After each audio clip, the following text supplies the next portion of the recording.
in. Look at them pouring out of the hive. Look at all them bees.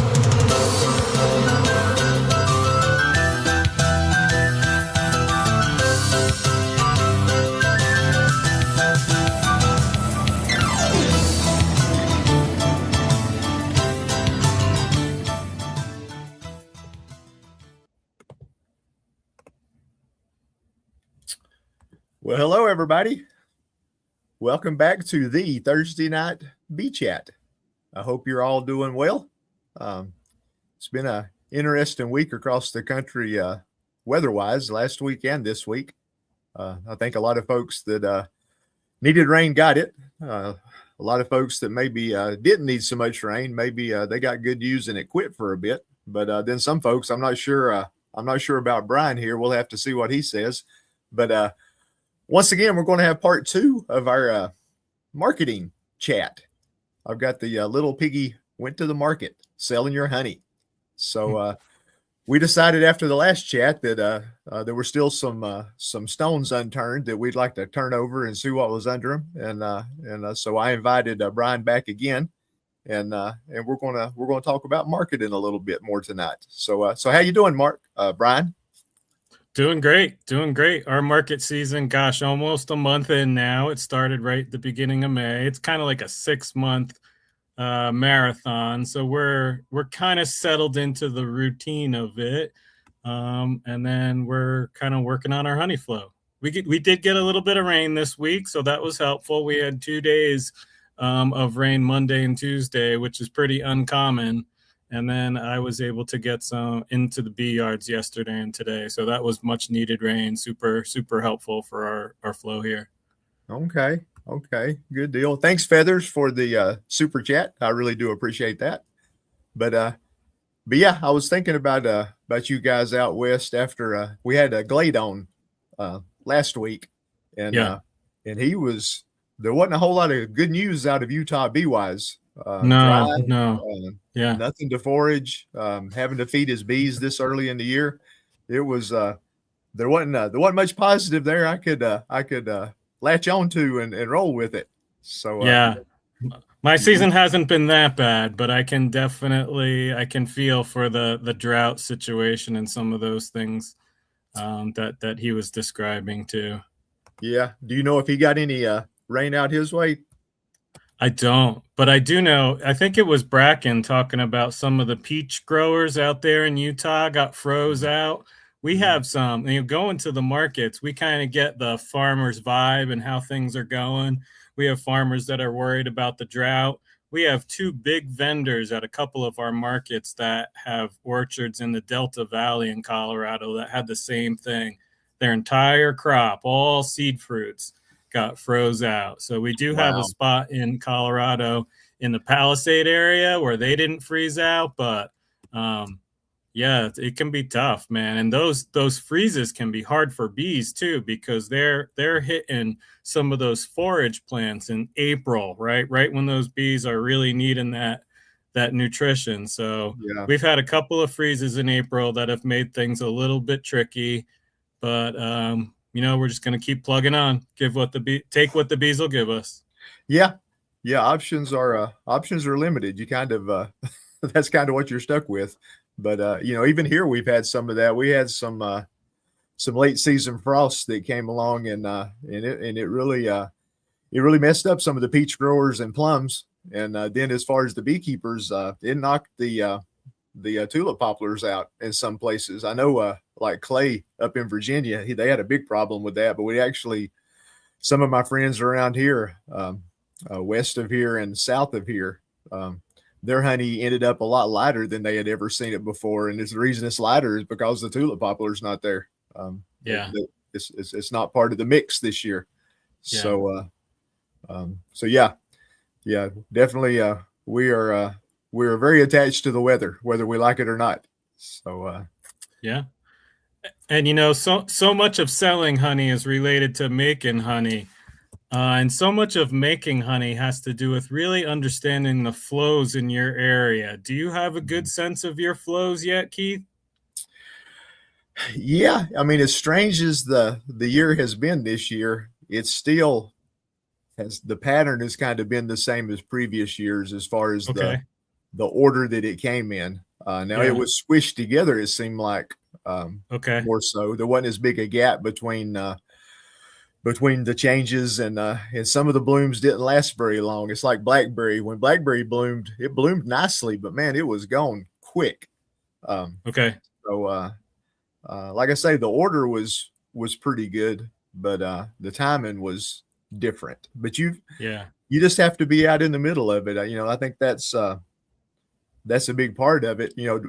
I never used to do that, but now I walk around and I'm looking at trees and flowers and shrubs and watching the weather and doing all kinds of stuff I didn't used to do. To try to Yeah. figure out what's going to happen next and when it's going to happen. So Yeah. it definitely changes your perspective on nature.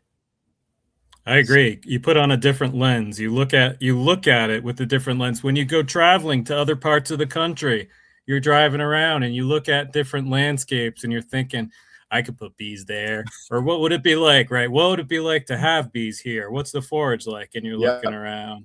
Oh yeah. Absolutely. Same. Up until this year, Keith, I would agree with what you just said. I've kind of figured out the forage flows and every year's been different. Maybe it's been a little stronger. Maybe it's been a little bit earlier, a little bit later, but those shifts have been minor. This year for us has been upside down. We had such a warm late winter. I don't know if you remember when Tom and Melissa came out. That was at the end of March. We were having such a strong flow. We had never had a flow like that in March. I was Right. lucky that I'd put deeps on some of my colonies to let them grow out, but I probably could have put honey supers on at that point. I just didn't know it at the time because we've never had anything like a Right. flow that hard at that time of the year. Usually it's a little bit of a trickle flow that's helping our colonies still build up. And then April hit and it got cold. So everything pumped up really hard, and then it just hit the brakes and went back. So right after Tom and Melissa after they left, I put honey supers on everything with queen excluders underneath. I had to go back and take those queen excluders off because they Wow. weren't going through at all. They had cleaned up the corners of the brood frames. They were going backwards as far as how much food they had. So this year makes me want to, and I thought about this last year, and it helped me make the decision now. I need to get some sort of like a brood minder type tool that's going to help me know on a day-to-day what that change in weight related to our nectar flow is like. I think that's a tool that can help me dial in my understanding of my nectar flow a little bit better than I have right now and help me anticipate some of those kind of anomalous events like I experienced this year. Yeah, I've thought about that same thing. You don't need one on every hive. You just need something for an indicator of what's going on out in the bee yard. That's right. I go around and lift up hives a lot. I tell everybody my arm is calibrated, but you still can't see. You can't feel small changes. Day to day. If I'll skip a few days and go out, I can say, oh yeah, this one's heavier than it was the last time, but definitely not an exact science. So, but yeah, I'm notorious for throwing my supers on early, but thankfully most of the time, once things kind of roll around here, we'll have an occasional frost or something, but the trend pretty much goes forward, whenever things do change. I put the supers on in early March. So, but that works well for me here, even this year. So, even more so this year because as crazy as the winter was, things popped earlier for whatever reason. Yeah. So, sometimes you just have to throw the calendar away and just go outside and see what's happening. That's right.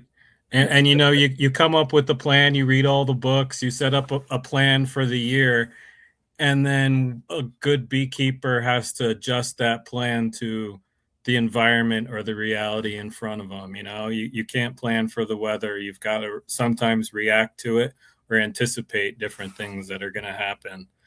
Yep. You go to 3 different markets, is that right? Well, it's Or is it 2 markets like 2 nights a week then? Yeah, one of the markets is my hometown, Yadkinville. They have a Tuesday and a Saturday, and then Knoxville, a little town south of here in the county, 1 county away, theirs is on Wednesday. So it's 3 markets in 2 locations. How's that? How many vendors would you say are at these events? Well, see, that's what's going to be so different for me compared to you. We might have, our little small town markets, we might only have 10 to 15 vendors at our markets. Yeah. Is that good or is it bad? Well, for us, it's good. That's basically all the room we have as far as the Yadkinville market. We've got a real nice shelter that everybody can be under the shelter without having to put a tent up. But, oh my gosh. I was looking at those pictures the other day. It looks like you can back your truck right up to like a canopy and unload right out of the back of your truck. You don't need a tent. You don't need weights. You don't need anything. You can just, holy cow. Yeah. You have no idea. I was going to say, you have no idea the amount of work that saves, but you probably do, because that hasn't been every situation for you. No. That is ideal, man. Hey, Brad. Hey, Brad. Hey, everybody. Yeah, how you doing? The Knoxville market, when I go down there, is you carry the tent, but your truck, you're backed up to the tent. So so even there, it's I sit on my tailgate and look after my table.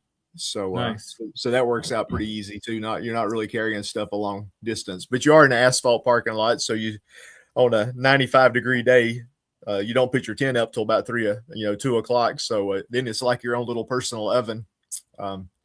But so these are evening markets. The what? They're evening markets. They're I have 2 that are 3 to 6 p.m. and 1 that's 9 a.m. to 12 p.m. So I got a morning and 2 afternoons. Which do you prefer? They both got their good points. Obviously, the morning markets is cooler, but the evening markets are bigger. So, go figure. Our Tuesday market in Yakima is bigger than our Saturday market. So, can't really explain that one, but that's just the way it is. So, but the markets are picking up now because the produce is picking up. The vegetables, the stuff the farmers are bringing in is climbing quickly, and with that recent rain we had, it's really going to jump. So, that's what brings a lot of people to the market. They come back, they run out of tomatoes every week. It's not like honey. They go home and eat their tomatoes and come back and need more. They don't go home and chug a quart of honey and need and need another quart the next week. Well, very few people do. At our Saturday market, which is our best market, our neighbor is a dairy farmer. He has cows.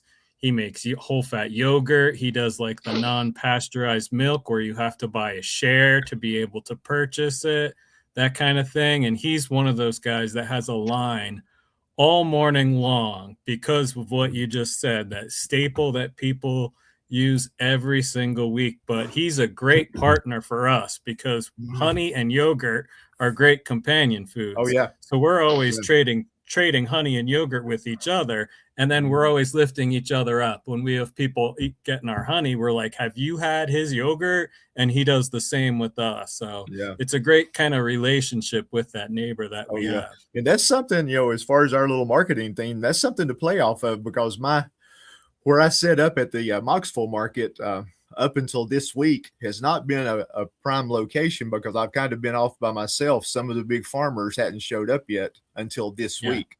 And this week they showed up and I had the biggest day I've had down there because it brings people to that end of the market. So that, that's a piece of the marketing thing, is we always talk about location, but even on a micro level within the market itself, where are you set up at? So how's it going, Brad, up in the Great North? Finally warmed up. Finally warmed up. I'm chasing back a sneeze here too, so forgive me. Uh-oh. We'll have it live. Bless you. So Brian, you're talking about maybe getting a scale of some kind. You said Birdminder, Yeah. they have some good offerings too. That reminded me of something that I saw somebody who had a scale, and they were talking about what they learned from the scale, and kind of an unexpected thing. They said that they can actually see their foragers leave in the morning Wow. Yeah. Yeah, I with believe the that. scale.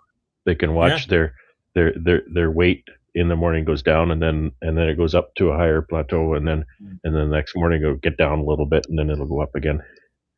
So I Yeah. thought that was pretty cool that you could actually by weight see the foragers leave.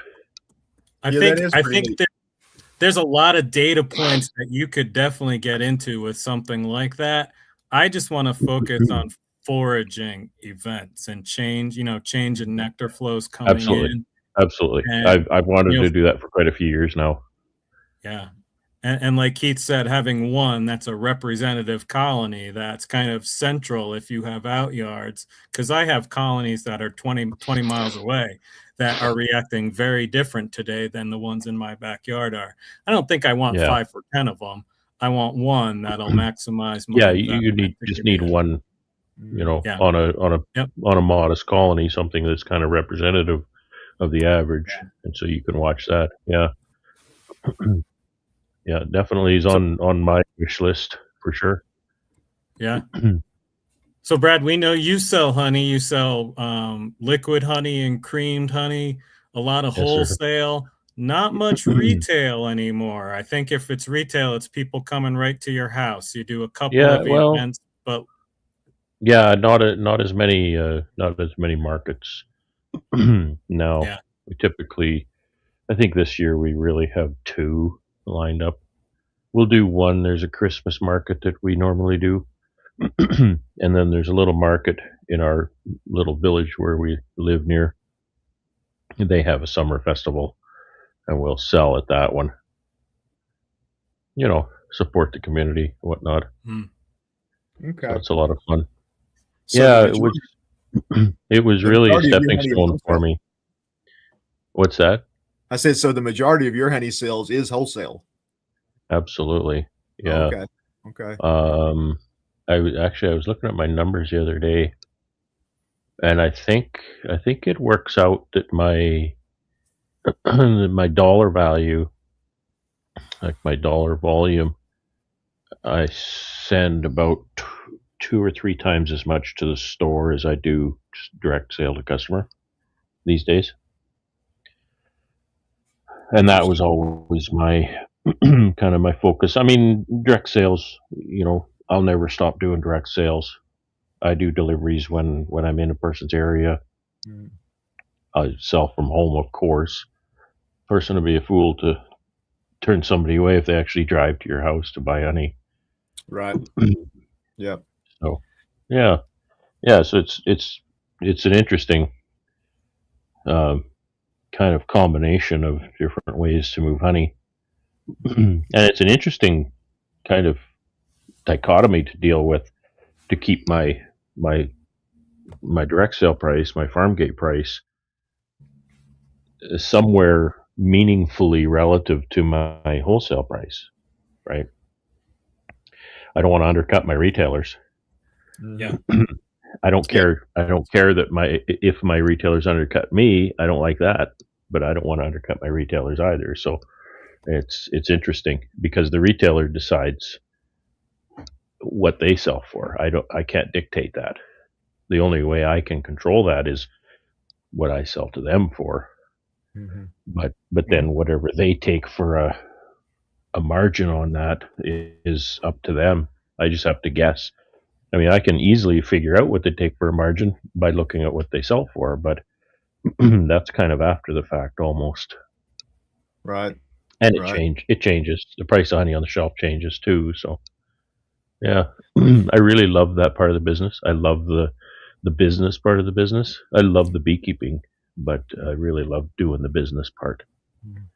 Are you careful about putting your honey in stores that are too close together? Is that a consideration of yours? I don't really think about that because I don't have that kind of density right now. Okay. Okay. Um, I have some rural stores, but I'm thinking about the rural stores that I have that are maybe close to one another, and in a rural setting, close is 5-10 miles. Right. Right. but the types of stores that they're in are very different clientele. Okay. You might have very local people in this store, and then travelers in the other store, Oh, okay. and they Okay. may be close together, but it's completely different clientele. Yeah, I understand. Yeah. Yeah, that would be a big Yeah. difference. I Okay. don't really worry about it at all. The store, if one store wants to compete against the other, it's fine with me. But Mhm. it's all about moving product, right? Yep. So Yep. Yep. That's true.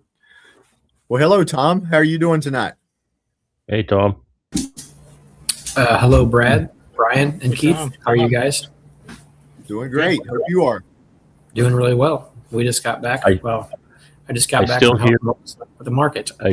I still hear you launching the Artemis rocket, Tom. So sorry, I still hear that. Are you aware of that, Tom? I'm sorry. Say this again. Well, when the Artemis rocket launched and NASA was live streaming it, there was someone narrating the whole thing, informing people what was going on and whatnot, and guaranteed it was exactly your voice. and I'm listening to this broadcast and thinking, I didn't know Tom did that. Wow, Kind of thing. Tom has branched out. Yeah. But no, it was Well, exactly you know what? Tom's voice. I believe that I am due compensation. So if you can set me up with the right avenue, I will gladly email them an invoice. I'm not related at all. I'm not connected to that at all. That's pretty funny. That's pretty funny. I didn't know if you knew about that or not. I said that in a live, actually, in the chat around when it just after it happened, and I recall somebody in the chat said, "Yes, that's exactly right. It was Tom was narrating the launch." That's great. That's great. Yeah, I'm not sure. I mean, I didn't realize that, but you're You should go welcome. back I don't and know. watch it. Go back and watch it. I feel like I need to now. Honestly, you've got me intrigued, Brad. So, how you doing, Melissa? Doing good. Good deal. Good Just deal. busy. Melissa's here Yeah. to school us on selling honey. Yeah. What? Yeah. Yeah. Samples. I want to take just Yeah. a second here and thank everybody over in the chat for coming. See a lot of familiar names. It's good to see all y'all in here. I really do appreciate you being here. So, but yeah, tonight we're going to try to talk a little bit about marketing. We've already touched on it in several aspects, but I think we got some more rocks to turn over, and we might have a surprise guest pop in here in a little bit, and we shall see. But yeah, Tom. So how is the? Did you say you just got back from a market just now? Well, Melissa was working the market. I was doing other things, so I went to help her set up, and I went to help her tear down, which was only a mile from my house. Oh, that's nice. They have a small microbrewer facility that's they kind of have off the beaten path a little bit, nice little spot, and they do farmers markets there on Thursday evening. And so Melissa's like, yeah, why not? It's really close to the house. It's not a huge market. It doesn't do a large volume, but the fact that it's only 3 hours in the afternoon and the fact that it is only a mile from our house is very enticing, so. They do live music. They have food trucks there usually. I think she's talking about moving it to a Saturday evening market instead, though, just to get a larger crowd. But it's a pretty well-known little off the beaten path brewery. So she actually just bought it from, I think it was two brothers that originally started it few years ago, and now she just bought it from them a few months back. So she's kind of trying to get things reset up, reconfigured. A few little growing pains, but nothing horrible. Just needs to figure out the advertising and exactly how she wants to set it up. So, yeah. Well, Bryan hit on something earlier that I didn't get to finish asking him the question. He was wanting to know how many vendors I had at our little local markets, and the numbers around here are pretty small. I mean, we might have 10 to 12, 15 vendors in our little small town markets. Bryan, what kind of numbers do you have in these big markets that you're doing? Oh, way different. We're the opposite spectrum. We've got like 80 to 100 vendors. Ridiculous. The market I do on Saturday, I get there really early. We talked about you unloading right out of your truck. I've got to unload, go park, walk back, and then set up, which is usual for a suburban or more crowded environment. I've got to park on the street on my Sunday market. Some are easier than others, some are harder than others, and competition is a double-edged sword. Like you said, when other vendors attract a lot of customers, that's good for everybody. However, I'm going to guess you're the only honey guy at your market, right? Usually small markets, they work with the vendors to reduce competition to entice those vendors to come out, to make it worth it for them. So a lot of time I'm competing with other, rarely beekeepers, I'll say honey vendors. Okay. But that should give you a leg up, though. We talked about that a little bit the last time, as far as it's a mixed bag. It gives me a leg up as far as marketing, because I'm the beekeeper, but it's like other people buy buckets of honey, flavor it, and sell it. So they do almost nothing to prepare for a Saturday, whereas I'm busting my butt to take care of my bees and make all these honeys. Right. So their margin is less, their work is less. They might make less, but their input is less. So you definitely have to compete with that kind of thing for sure. So again, it's a double-edged sword. It's great to have all those people there, and it is worth it every single Saturday to go to that market, because there are tons of people with deep pockets, and that's what we're looking for, those places where people have money to spend. So I guess one of my questions for both Keith and Melissa, when you have an event that ends at 6, do you have people like just getting there wanting to buy stuff while you're tearing down? So my experience is the people that are coming right at 6 are either stragglers that have just been kind of roaming the market, or it's other vendors that wanted honey, and this is their, they broke down and they're buying honey as we're breaking everything. I'm putting things away and they're buying honey then. So that's usually my experience. Okay. Yeah, we did have a little bit too. Never in a hurry to shut down, because we would sell a lot of honey. I usually wait 5 or 10 minutes after the market closes. 20 minutes after the the official end time of the market, we would sell a ton of honey. There was one I can remember. It was a night market, and it closed at 10 o'clock at night.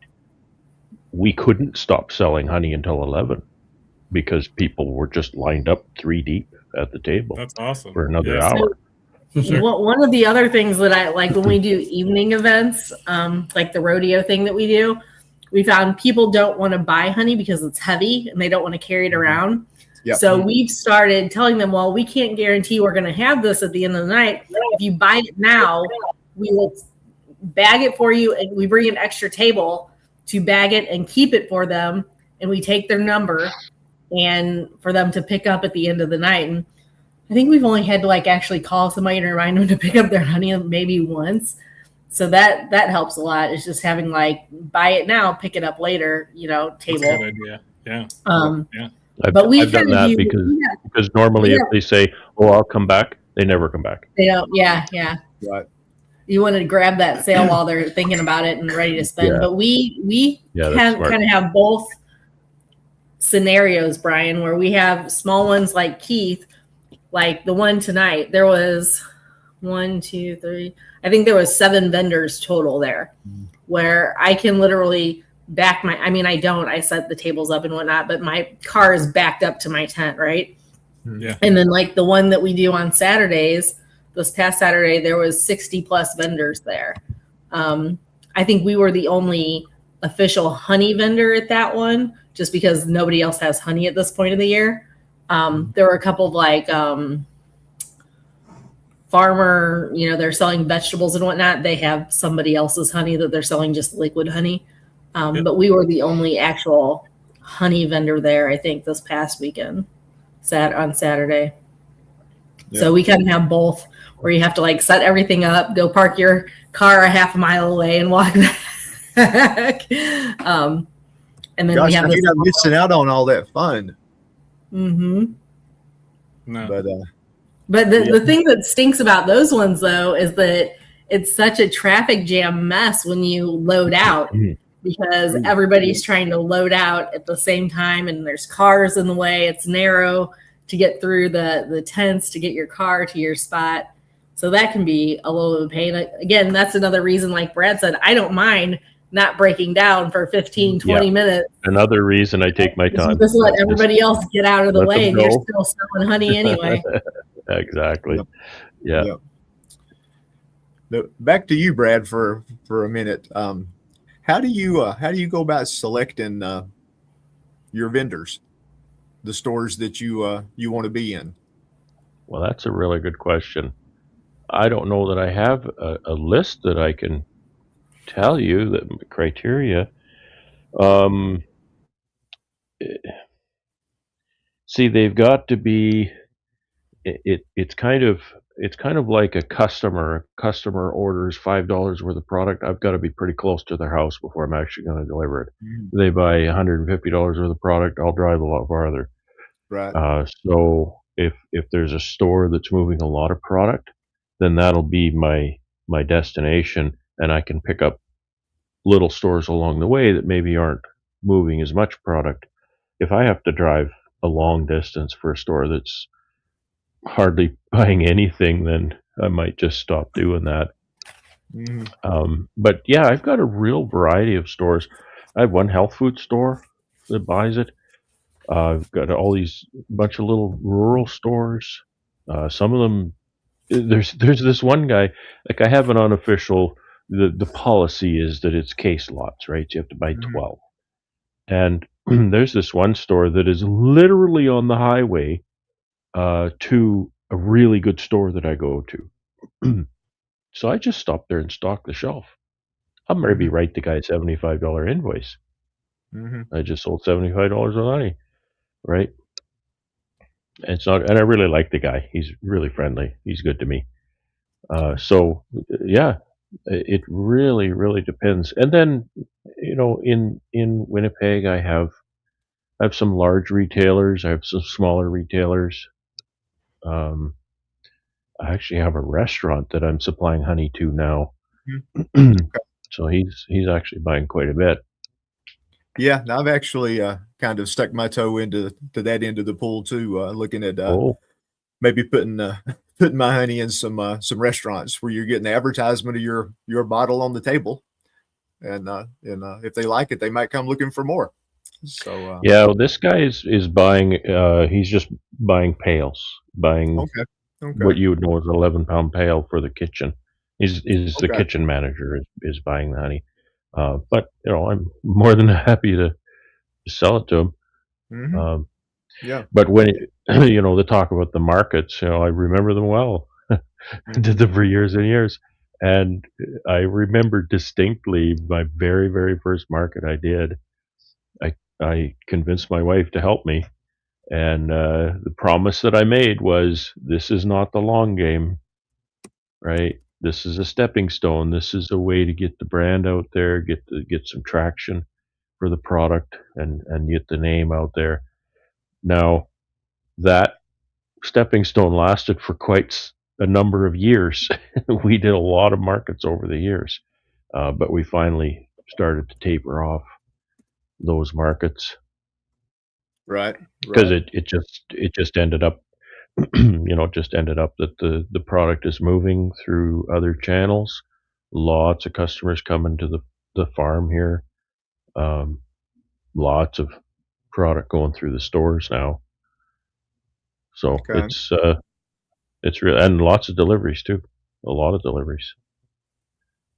Right.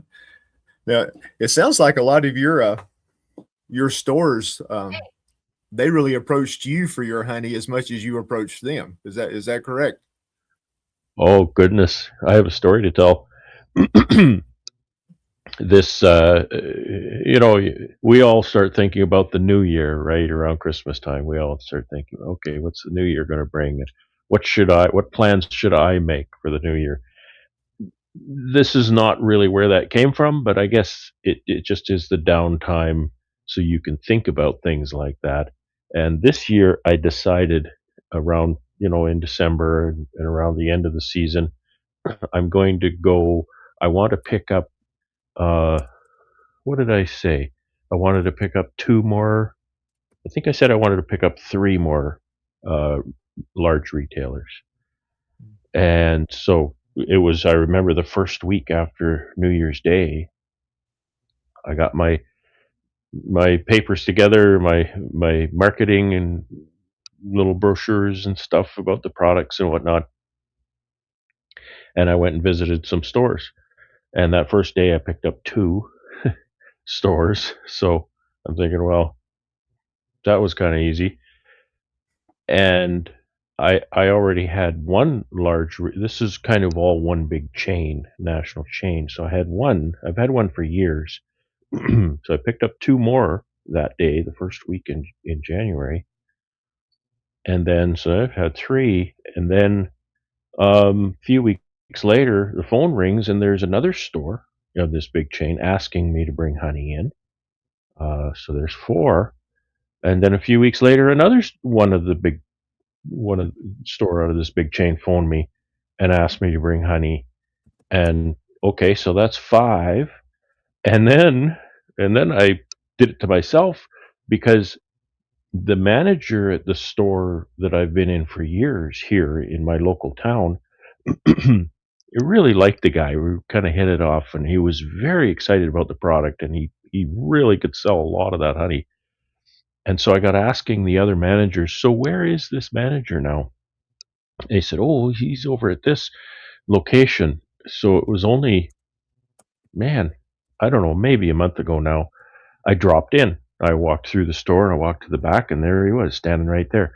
He was talking to somebody, and so I waited till they were done, and he turned around and looked at me, and he just turned around and looked at me, and he says, "You got some honey for me?" and I said, "Well, yes, I do." And so he picked up the product. So that's six. That's six. I wanted two more, and now I have six. And yeah, and he sold all of that honey, and he ordered again in a matter of, I don't know, 3 weeks or something. So that's my story. That's my story about increasing my major retailers over the last few months. It was really kind of fun. Okay. Well, good deal. Well, folks, our special guest has showed up, and I'm going to pop him in now. And look who's here. Hey, what's up, fellas? Hey, Bruce. Bruce is in the Mr. Bruce, house. how are you? Hey, good to see everybody. I really appreciate you popping in, Bruce. Yes, sir. When I started thinking about who the crowd I wanted to try to gather for the marketing chat, I've got a good group here that can talk about all the different aspects. But I think maybe you might be more big time into the wholesale side than definitely I am. And I always wonder how you do what you do, given the amount of honey that you make. So kind of talk to us a little bit about how you went about putting your network of stores together to move that quantity of honey. Well, I really think it was more luck than anything else. I remember back when I don't know when it was, maybe 2015, 2016, 2017. If I would get like, 6 or 8 or even 10 5-gallon buckets of honey, I thought, I'm never going to get rid of this honey. I'd just be kind of like, how am I going to get rid of it? Remember, I had a pyramid I built one day. We just harvested honey in my garage out here, my 1-car garage. We didn't have didn't have cars in there, and just stacked everything in there. And we got done, and we had, I think, 2, 3, 6 or maybe I don't know. I think it was a pyramid, like 3 high, maybe 4 high of buckets, and then we had this little bottle sitting on it. That was our pull for the year, I think, or at least for one of the harvests. And I'm like, man, I don't know if I'll ever get rid of this. And and we, of course, every year we've been able to pretty much get rid of the honey for the most part. But I don't remember what year it was. It was a little bit after that. I had a friend, actually, a guy that went to church with me. He doesn't live in this area anymore, but there's it's a place called Johnson's Meats. It's down in Malvern, Alabama. It's it's like a little butcher shop. They sell meat there. And it's a little grocery store. And he was in there one day, and he just asked the owner, because they had honey in there from down in the panhandle of Florida here, not far from us. And he said, would you like someone local? I know a guy that has bees here locally. Would you be interested in some local honey? And they're like, sure, have him call them. So I called down there, and they're like, sure, bring it down and we'll try it out. And that was my first store. They've been consistent customers for that whole time. They probably order around 50 or 60 bottles every maybe 6 weeks or so, every 4 to 6 weeks, depending on the time of the year. They'll order. For years, they just ordered the 1-pound bottles. Now they ordered 1-pound and 2-pound bottles. I told them, I said, look, I sell more 2-pound bottles than 1-pound bottles. They're about the same anyway. Finally, they went with it, and they were surprised at how many people buy the 2-pound bottles. But then I'm not sure really how I ended up getting the stores I have. Some of it is people buy honey, and my phone number is on my honey. And so they would call me and say, hey, I've got this little store here. I've got this friend who has a store here, and we'd be interested in carrying your honey. And it just kind of has built over time. My second biggest store is called Shoot Pecan Company. It's like a little pecan place, a little boutique. They sell all kinds of stuff there. You can imagine the type of place that would be. Obviously nuts and, little honey and jellies and all the different things. And a friend of mine, Davis McLaughlin, he's a banker, but he has like 700 hives.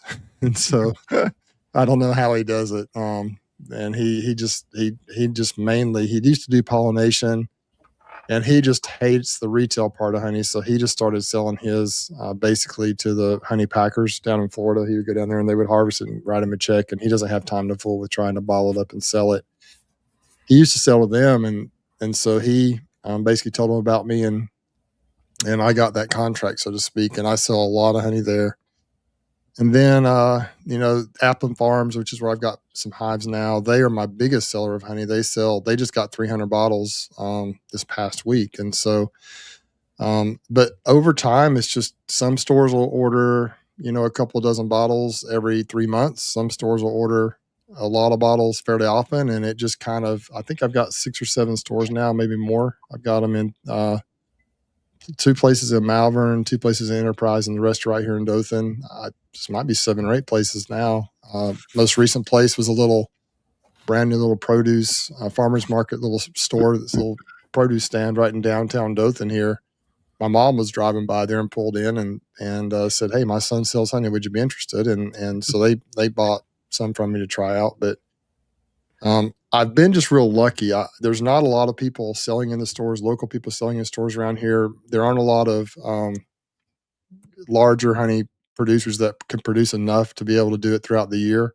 Mm-hmm. There are a few people that sell. You'll go in a store and you'll see some honey from somebody. I know a lot of the people that are selling honey, so I don't want to step on toes. Like if someone's already selling in a store, or I don't want to go in there and try and market my honey in a store where somebody else is selling honey.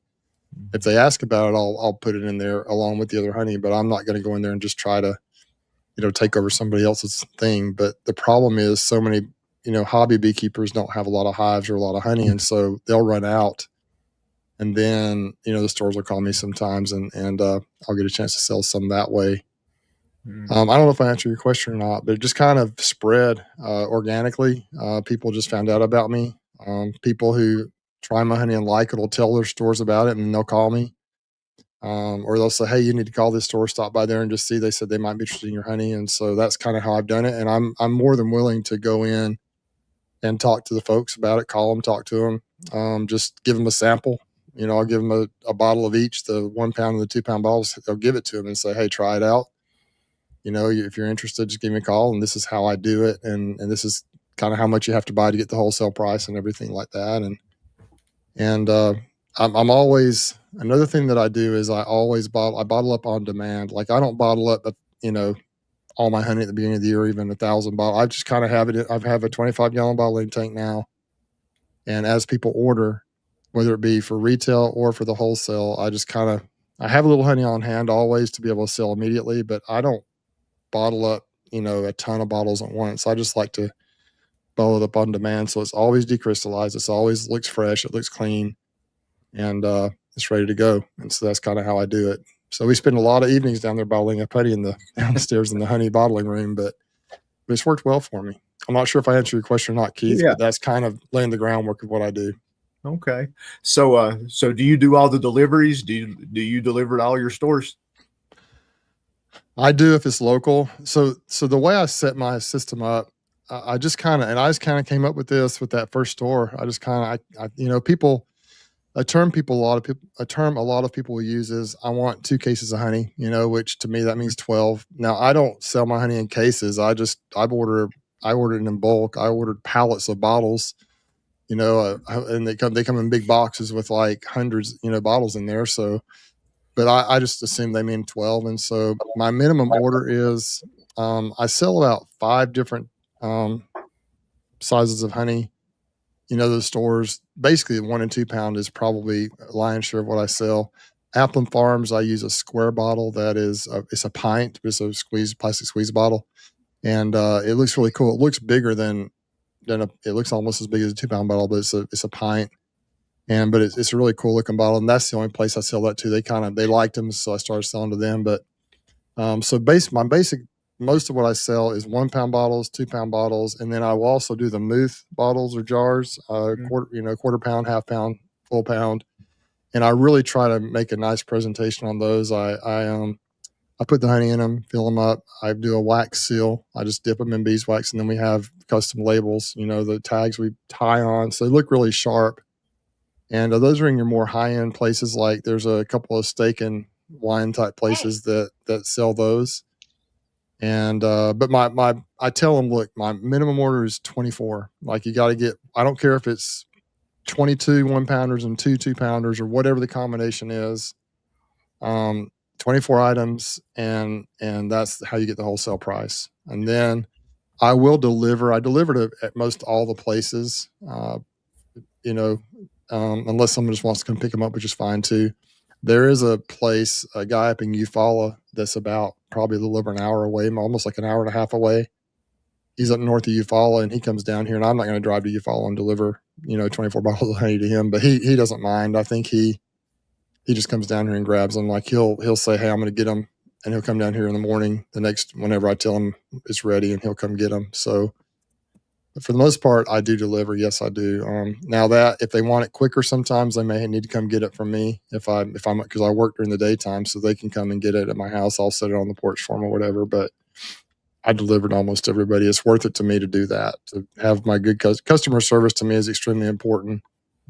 I try to be real polite. I try to meet their needs. I try to get there as quick as I can, and that goes a long way, I think, because some people that are peddling different items, honey, produce, whatever, what I've heard is some of them aren't as willing to accommodate. And so they, when I come in and I try to make sure everything is just the customer is happy, then they tend to order from me more. So that's one thing I try to do as well. Bruce, if I can, are you buying then boxes to put your products in to deliver them to the store? Since you're buying your containers in large quantities, how do you actually physically deliver that? We have milk cartons, the milk crates, the milk people used to deliver those plastic crates, and we just put it in there. and deliver it that way. Sometimes if my wife delivers, if we have some boxes sitting around, I don't order specific boxes for this, but if we have boxes the right size that are heavy duty enough, if she prefers to just carry it in and leave it and not have to unload it from the baskets. But all my people, I just pull it in, we take it out of the baskets, I take my baskets home. And ideally, if I had enough baskets, I could leave them in the baskets at the store, but I don't, those baskets aren't, cheap. And so I didn't purchase the baskets. My wife runs a store over at the school where she works. And she was a PTO and a part of that for a while. They have a little retail store. They sell stuff to the kids there. And they had a guy that delivered milk, and he would just leave those crates there and tell her if she wanted them, she could have them. And so that's how I built my basket, my little crate thing built up. But even if I didn't have access to them that way, I think they're extremely convenient, super heavy duty, and you can fit, I think it's 20 1-pounders, the type bottles I use, 25 of the pint bottles are a little taller and skinnier. And then I just put them in there. You can lay them on the side, and they're super heavy duty. So that's what we deliver. You can stack them 2 or 3, as high as you want to in your vehicle. Usually I go too high in the back of my truck if I have a lot to deliver, and it works extremely well. I just carry it in there, unload it, and the stores are used to that. And so they usually have a place for it. And we just set it on a counter somewhere, and they'll get it delegated out wherever they want it and in whatever presentation they want. I'm thankful that all of my containers come in boxes of 12, so those end up going straight, all the way to the store. I'll get the jars filled and labeled and tape up the box, and then I don't have to look at it again. I can just grab the box as a unit. I could order. Convenient. I'm sure I could order in containers of 12, but I think when you order bulk the way I do, it's just cheaper. Now, do you primarily do plastic, or you just do glass, Brad?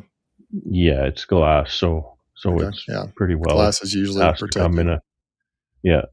Sure. You're not, you won't get that giant box full of glass.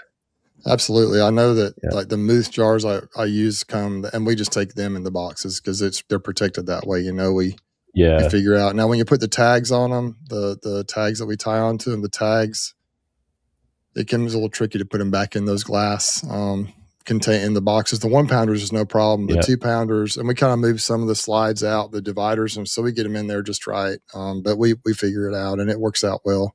But yeah, glass is beautiful.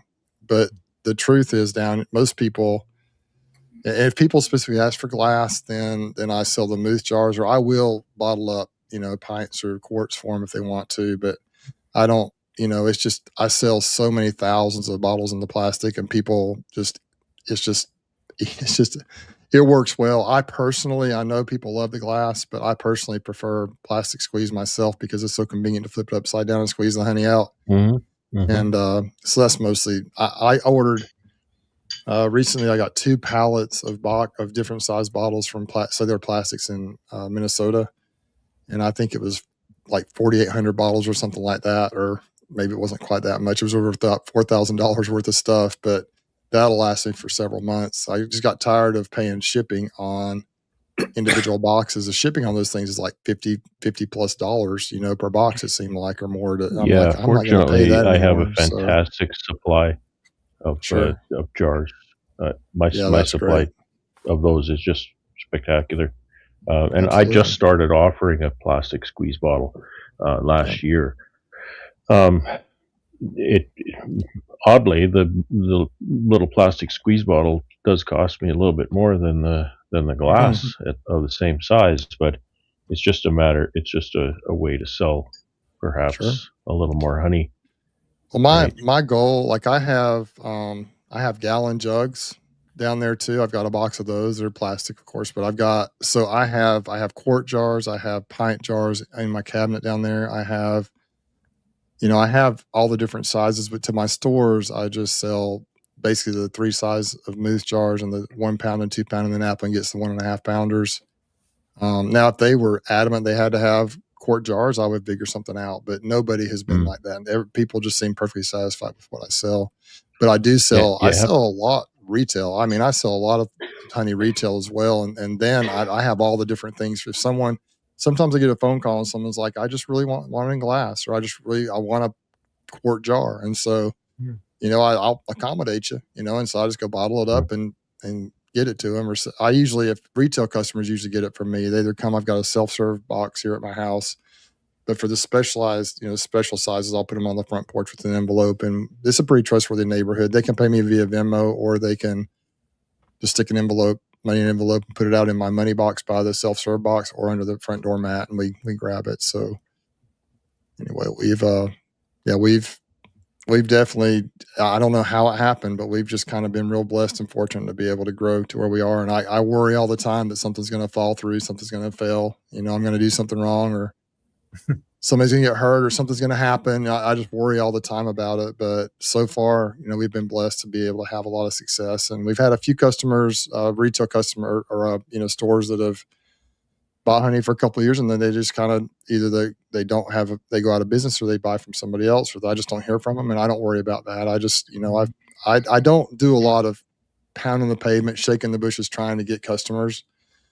I just kind of, I think I could probably grow and do more of that if I stop by some different places, but I just kind of let it grow organically. And people do like my honey. My honey, I feel like it's just like everybody else's honey in the area, but for some reason, maybe it's just because it's really available and people see it in different places. And so they will go into places and ask for Bruce, do you have Bruce's Bees honey? Mm-hmm. And it's kind of fun to see that. Or if they're out of my honey, they'll say, when's Bruce going to have, so they kind of, the customers seem to like it, and that works well for me, of course. And like I say, I think my honey is just like everybody else around here. It's the same flora, the same plants, and the bees put it in the same way. And so now there is a Tyler Walker's a commercial beekeeper. He's not far from here. You guys may have heard me talk about him in the past. Great friend of mine. He's taught me a lot. He's a mentor. He's a young guy, but he's really doing well. And he has recently started up a company called Southern Honey Company. And but he's been good not to try and come in and take over my stuff. I'm sure if somebody called him and asked if he would sell in their store, and I wouldn't have a problem with that if someone called him and asked him to, but he has honey, I think, all over. He's a little bit south and west of me. I know he's got honey down there locally, but he also has honey like in Montgomery and all over. Like he has a couple thousand colonies, and he does the commercial. He's a commercial guy, all in commercial. He has a kind of an automated line and sells, he puts his in drums, and he's a lot bigger time than I am. He's all in commercial. So, there's not really any other super big commercial guys right in my area. And so in that respect, I've been blessed. I'm probably besides him, I'm probably the biggest, as far as I know, like sideline beekeeper, a person that's really selling the honey seriously, in the area. And Tyler does a lot of nuke sales. He sends bees to all pollen. He does it all. He does the pollination stuff. He does the bee sales, everything. And so honey is a part of his business, but it's not his 100% main focus. He has two companies. Choctaw Bee Company is the bees. Southern Honey Company he just started up that's the honey is the emphasis there. And he does a great job with it. So, so far I've been blessed. Like I said, I've been blessed and been granted with some success. And that's kind of how I try to do it. So, sorry, Keith. I got so many questions in my head that I haven't talked to Bruce in a long time. Yeah, it has been a while, Brad. So a couple of things. So your stores are placing orders. For the vast majority of my stores, I kind of have a route that I'll kind of have an interval and say, okay, I need to do this route every 45 days or every 30 days. Okay. Or something. So I just check the shelves, and there might be 5 stores on that route. Maybe 3 or 4 of them will take a few cases of honey, so that it kind of, it averages out. A lot of time I'll walk into a store and look at the shelf and walk out. Right? Mm-hmm. Yeah. But Brad, do you sell the honey to the store wholesale and they resell it, or is it on consignment? It's resale. I'm trying to think if I have any consignment right now. I have one consignment place, but everything else is grocery stores, and so they're all on 30-day invoices. So I just deliver and then invoice. That's a great way to do it. I know that they're like down here we have They're called Piggly Wiggly. I'm sure you guys have heard of that before, maybe. Heard of We that? have Piggly Wiggly stores down here. And the one right here in Dothan, they have at least 2, maybe 3 different beekeepers. But what they do is they have it's almost like looks like the beekeeper came in with their own stand, their own display, set the Yeah. honey up. They're not in the aisles with all the products from Piggly Wiggly. They're kind of sitting on the corner or on an end of the aisle. And so I don't know how that works. I'm not sure if they're I don't know how they do that. To me, what I want to do is I want to walk in. I want them to call me and order it. It just has worked well for me so far. I want to walk in. I want to give them the drop the honey off with an invoice, and then them either give me cash or write me a check and then walk out. That's kind of how I do it. And so, but I can see the value in what you're doing as well. It kind of, first of all, I think it helps to make sure they know that you're checking on them often. And so that they know that you care, so to speak, and that you are aware of what's going on in their store. Number 2, it allows you to kind of see what the inventory looks like, if it's crystallizing, if it still looks really good, and make sure everything's in order. Number 3, it just gives them a friendly reminder. Hey, I've got honey here. So I can see the value of what you're doing. And then the 30-day invoice gives you a chance to kind of give them a little bit of a leeway too, to be able to pay you when they can. And so I think that's a wise way to do it. But I'm not organized enough to do that. So I just wait till they order. I'd go drop it off, and then I'd bring my check home, and then it's a clean deal, and I don't have to worry about it. I might lose some sales because of that, or I might not.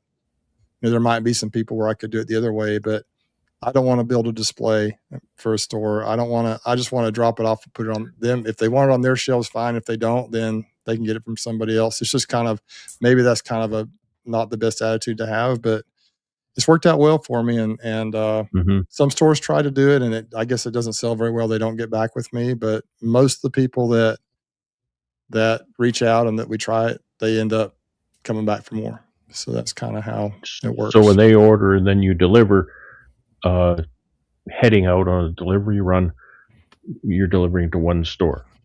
Usually. Generally. Yep. Okay. Usually, but they're pretty close. I don't have. In your area, that might be fine. Yeah. In Dothan here, it's all the stores in Dothan are pretty close. And when you're taking out a minimum of 24 bottles, it's worth the trip. It's worth the gas money to drive. Now, if I'm going to Enterprise, then it's a little further. It's like 30 minutes each way, but still, they usually order enough to make it worth my time. And I may not make as much profit in some of those cases, but I still feel like good customer service helps to get your reputation out there, and it helps them keep ordering. And then down the road, maybe whether or not people who know them, I just feel like there's some karma that comes along with good customer service, even if it's someone that may not even know about them. For some reason, it seems like when you do things the right way, good things happen. And so that's kind of that kind of way, maybe that kind of goes into a little bit of my sales pitch. When I go into a store, I'll go in and talk to the manager and say, I would like the opportunity to bring my customers into your store, right? So that's kind of the same thing, and it works both ways. That I can promote your store, you promote my product. We can work on this together and be partners. Yeah. Now, one question for you wholesale guys: you don't have to give away any trade secrets, and you don't have to give us any numbers. But I'm curious what your thought process is for setting your wholesale pricing. That's a great question. Yeah. Well, since it's so great, you go first, Brad. Well, the long answer is I actually took a course that was offered by our Department of Agriculture here that trained us how to talk to stores, how to talk their language, different terms and jargon and whatnot, and also how to price products. And it turned out that the guy teaching the course wasn't quite accurate. He was accurate with everything he taught us, but his numbers were a little bit, maybe they were outdated, because he told us that grocery stores want a 30% gross margin. And I found that they don't. I found that a lot of grocery stores that I'm dealing with are good with a 25% margin on the product. So I try to price. I don't set my wholesale price on as a relative to my retail price. Okay, my wholesale price is the lowest price I can sell the product for, and it's calculated by dollars per pound for the honey. I decide how much I'm getting for my honey. Add on all of my packing expenses, jars, labels, any expenses involved there. Here I have to go through uh, a licensed packer to get the jars filled legally to put them in stores. I can't do it myself legally. So I have to add that fee, right? So all of those things added up then comes out to my wholesale price to the store. So then I can add that 25% or 30% gross margin above that, and that speaks to the retail price. And as I was saying earlier, I try to balance the retail price that the store is selling for with the retail price I'm selling for, but it's never quite exactly the same. I don't want to undercut my retailers, but I don't want them undercutting me either. So it's a real balancing act, and it's very fluid because they'll change what they're doing. Different stores will sell for different amounts. I actually had to have one of my small stores. I was stocking the shelf. I actually stocked the shelf in a lot of my stores, and I was looking at the price on the shelf, and I went to the manager and I said, double check your margins. He was making about 20 cents a jar on the honey, and he needs to make a lot more than that. Yeah. So that's in a nutshell. Okay. How about you, Bruce? Yeah, I don't have any scientific way of doing it like that. I'm not a super scientific guy. I'm not a numbers guy. My wife will tell you I think it drives her crazy because she's the money person. I just am like, well, I think I need to make about this much. So, but I know what my retail prices are, and they're too cheap. I'm not going to tell you what they are because you guys will laugh at me. They are too cheap. I sell it for too cheap. However, when I have the volume that I have, I just got to, I want to get rid of it. And so the last, few years, like this last year, we made about 11,000 pounds of honey. I think I had 7 buckets left when we harvested the spring honey. And now the last bucket is, I don't know if it's in the tank yet or if it's about to go in the tank. I've been alternating this year's and last year's honey until now it's basically all gone. But I don't want to increase my price to the point that I can't get rid of my honey, Here in Alabama, in this area, people are not willing to pay. Now, if I didn't make near as much honey, I would ramp my price up significantly. But as much as I'm trying to sell, I just keep it at a price that's very affordable. I'm going to go up. I think. I just hate to do it. I've kept it the same price really since like 2020 or 2021. So it needs to go up at least $1 a bottle or two. But then, for as far as the wholesale stuff goes, I think about my retail price and then I knock some off of that. And I sell it for, I think it's fair. And the stores think it's fair. They really think it's fair, probably because it's probably cheaper than about anybody else. But I do make enough that I feel like it's worth doing. And I feel like the volume of honey I sell, it is a nice little profit for me to do it that way. Now, Appleton Farms that sells, like, they just ordered 300 pints from me, and I give them a ridiculously low price. I'm about to go up. I've already gone up 30 cents on them this year. I'm going to go up another 30 cents probably, or 50 cents. I'm sorry, 50 cents on them. But I look at what they're selling it for in the store, and they're selling it for way too cheap. And so I need to, and that what they'll do, if I increase my price, they'll just bump their price up. And so it's not like they don't really care. I think at first they watched really closely. But then when I think I picked and bought a little basket of blackberries on what day was it? I think it was Friday or Saturday when I was out there. I think it may have been Friday, whatever day it was. It was Monday actually, on Memorial Day. I was out there and I picked and bought a little basket of blackberries, beautiful blackberries, for the same price that they sell my honey for.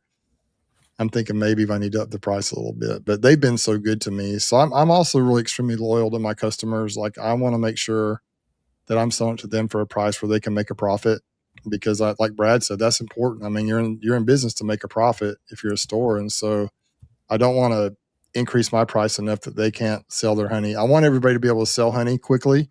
efficiently so they can order more, but I want to make enough that I feel like I need to make. And but realistically, we all know that gas prices have gone up, equipment prices have gone up, everything has gone up, and so I probably do need to increase my price a little bit. But that's kind of what I do. There's no science to it except that I just feel like this is what I need to make on it. Now, I will say that it is a sideline job. It's a secondary job for me now. But if I go full time, when I retire from my real job, I might pay a little more attention to that and make sure I'm making, a little bit more on it. And people and this is going to sound probably some of you guys, like, I know you guys sell honey for a lot more than this in some areas, but around here, the going price for a pound of honey is around $10 a bottle, for 1 pound. And so that's not near as much as a lot of you guys charge. I know that's the case. And so I sell mine actually for my retail is $9, which is even cheaper than that, but I'm going to go up to 10 soon. But some of my stores, like you said, Brad, they charge different prices. Like some of them, the more high-end stores will sell it for, $12, $13 or more, and then the glass jars they're selling the 1 pound glass jars for like $20 something at Shoot Pagan Company. Wow. And so it's kind of, but I just want to make sure everybody's able to, they want to continue ordering from me and they can sell their product. They can market it enough and still make a profit and sell their product. And that I can get rid of all this honey that I have to. So that's kind of what that's the name of the game with a commodity, isn't it? Is supply and demand. It is. It is. The price has to accommodate actually selling the product. And I know it's difficult when you want to put a price up. It's so difficult. It's difficult in here, and it's difficult, in the marketplace. Mm-hmm. It's a hard thing to do. I do think I could easily sell it for $1 more per jar, probably, but I hesitate to do it because I know that I've been able to get rid of my honey for the most part. And, and there are other, I'm also I kind of keep my eyes and ears open to see what other people are selling their honey for. And I'm trying to kind of stay around that or maybe just under that. I don't want to charge half what other people charge and then undercut them because we need to make sure that but I also need to sell my honey. And so if I just had 1,000 pounds of honey to sell in a year, I would ramp the price up significantly because I it's just supply and demand. I wouldn't have near as much supply, but I've got historically so much honey to sell. I've got to get rid of it. And I've had it just about perfect the last couple of years. I've gotten rid of the honey just about right when we harvested again in the spring. And so it's been just about right. And so I'm kind of happy we're in the sweet spot where I need to be at right now. And I hesitate. I guess you can always go down if you go up and you can't sell it, but I don't think I would have a problem selling it if I increase a little bit, but I'm a little bit hesitant on it. But going down is way easier than going up. That's true. That is true. Bruce, when's the last time you raised your prices? Like I say, I think it was now wholesale prices I raised a couple of years ago, but retail it's been 2021, 2020, something like that. So, and I didn't raise it much. I'd say add that $1 and you're not going to lose any sales at all. I think so you're either. Going to be fine. I think so. You talk about selling wholesale in jars, in containers. What about buckets? Do you do any buckets? I wholesale? do. I just sell my buckets. I sell my buckets all for the same price. I don't really want to sell buckets because profit margins go way down with buckets. And yeah, I sell a bucket for $300, which if people want a bucket, if they turn their nose up at that, then I'm like, you don't need to get a bucket. I mean, because to me that's pretty cheap, and so that's $5 a pound. Yeah. And what about intermediate sizes? Like, I'm going to try and talk pounds here, so forgive me. Something like a 10. I sell what you would know as an 11-pound pail. It's a very popular pail. I have like a 6.5 pound pail, very popular pail. Do you sell any sizes in there? I sell gallons, a gallon, which is about 12 pounds. It's 11 pounds, yeah. Well, 12, between 11 and 12 pounds. So I sell those if people ask for them, but I don't offer. The only ones I really offer to everyone that I say, these are my sizes. I say 1 pound, 2 pound, and then 3 sizes a month. That's all I say. This is what I sell. Mm-hmm. I do have buckets on the website if people want to order them, or if people ask about it, I'll sell it. But I don't just volunteer to say I've got a gallon size, I've got a 5 gallon, I've got the glass. I don't want to have too many different products, but I always have the availability of if people say if I tell them a price for 8 pounds and that's what they want, I'll put 8 pounds in a jar of some kind and I'll, sell it to them. I've got it in my bottling tank. I just got to turn that thing on and just figure out how many grams it is, fill the bottle up, and that's a big advantage you have to so I bottle just it on customize demand. it.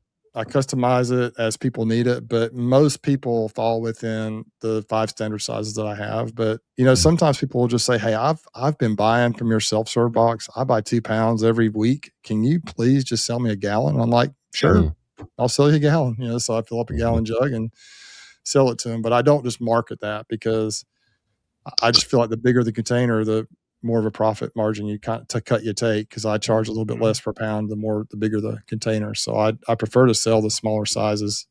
I prefer to sell, so there's also, you got to figure in the cost of labor with the glass mousse jars that I sell. The way I do it is very labor intensive because it's all just, you fill them up. I'm familiar with those. In, I've filled those and sold them. The filling isn't the problem. It's quick, but then the dipping them with the wax and then the time, cutting the label out. Each label we cut individually, stamp it with a stamp, and then we tie it on there, and it takes a long time. So those are the biggest profit that you make per pound. However, if you figure in labor, you still make pretty good profit on it. But the plastic ones is so easy. You just throw them on the speed fill that I have now, fill them up, put the lid on, slap a label on them, they're ready to go. And so, but doing it on demand, I really like doing that. I've even had some stores that'll tell me, "Hey, I want to make sure you don't run out. I'll order, how many do I need to order?" I said, "Just whatever you need for the next little while, order that, because I fill them up on demand. I think I've got plenty of honey to last you whenever you need it." So I would rather them buy a little bit less from me and get it sold and not crystallize on them than order 1,000 bottles from me and then sit there on the shelf and start to crystallize and then have that on their hands. You know what I mean? I'd rather just keep it decrystallized, fill it up as it goes. I do it all custom. And most of the orders are not so big that my wife and I can't get it done like in an evening or just in a, if I'm going to fill up 24 bottles for a customer, that takes like 15, 20 minutes. It's not that big a deal. Yeah. The bigger orders, when they do order the glass mousse jars, that takes a lot longer, but it works for us. We've got it figured out. It works fine. How about this question here, Bruce, from Mark about shipping a bucket of honey? That's probably costs about as much to ship it as it does for the honey, don't it? No, I actually charge more on the website, and anything over $50 on my website is free shipping. But I do charge more on. I charge enough more on the products on the website that it covers shipping, if that makes sense. Except maybe the buckets. The buckets I charge, I think $3.39 or $3 for a bucket, and that includes shipping. And shipping is around $50, depending on where you ship it. But I have Shopify, and so Shopify, you get a better rate, obviously, if you go through Shopify or a company like that. I'm not sure how much it would cost if you just went to the post office and said, "I want to ship this bucket." It would probably cost a lot more than that. But because I have Shopify and I have that website, then I do it that way. But the way I ship it is, you get a shipping label, we print a shipping label up. I make sure, that's one reason I make sure I have these 90 mil buckets. I've gotten to where I don't want to put honey in anything less than a 90 mil bucket. And I also make sure the lids are also very heavy duty. So I order my buckets from ePackage Supply, the 90 mil 5-gallon buckets. And the lids that come with them are super heavy duty. And I make sure that before I ship it, I make sure the lid is sealed good, because every once in a while when you're tapping it down, when you're harvesting, it may not be sealed as good as you want. And so you don't want that bucket to tip over in a truck and spill honey everywhere. So I make sure they're sealed good. And I take just packing tape and I roll it around the lid, make sure it's sealed on there really good. I slap that label on the top and I put handle with care or whatever sticker on there usually, or my label or something that says honey on it. I take that joker to UPS and I just drop it off and they just send it and it goes just in the bucket. I don't put it in a box or a container of any kind. And so far, I haven't done that a lot. I've probably shipped 10 or 15 buckets that way. And as far as I know, they've all made it in good condition. I've shipped them as far as California. That's probably the furthest I've shipped them, but I've shipped them up like to the northeastern United States as well. And they've arrived and they've been in pretty good shape. So is that a full 60 pounds? It's it's close. It's usually close. It goes to the fill mark. I think it's actually just a little bit less usually. I think on my Shopify account, I think I have it listed as 62 pounds just to make sure it's covered, something like that. But but yeah, honestly, it's usually not quite 60 pounds. If I can get 60 pounds in a 5-gallon bucket, but there's like that much at the top, usually. Pretty cool. So it's usually probably a little bit less, but it's usually really, really close, 58, 59 pounds. Yeah. Well, I only fill my pails to 50 pounds just because I'm old. And so they're quite underfilled. For sure. I mean, I don't ship them, but just for my own handling. Yeah. The And reason, my packer doesn't want anything over 50 pounds. and I would think too, if I wasn't shipping them, I might not worry so much about it, but I do try to fill them fairly consistently when we're harvesting the honey, so I can tap that lid on and know that they're all fairly consistent. They're a little bit off, we're humans, we're not perfect, but usually they're fairly consistent in fill depth, because I want to be able to pick up any bucket at any time, and just if I need to sell it to someone or send in the mail, I want to be able to do that and have confidence that it's full. And so that's kind of how I do it. If we do have partial buckets, like at the end of a honey harvest, then I just put those in the bottling tank first to get rid of them. And the ones that are stacked up and ready to go that I store, I plan on those all being, pretty much full. So that's kind of, I don't love selling 5-gallon buckets. It's not my favorite thing to do, but I will if people ask for it. As long as I have plenty of supply. Now, if I start to run low on supply, I won't sell a 5-gallon bucket, because I can make a better profit, selling in smaller quantities.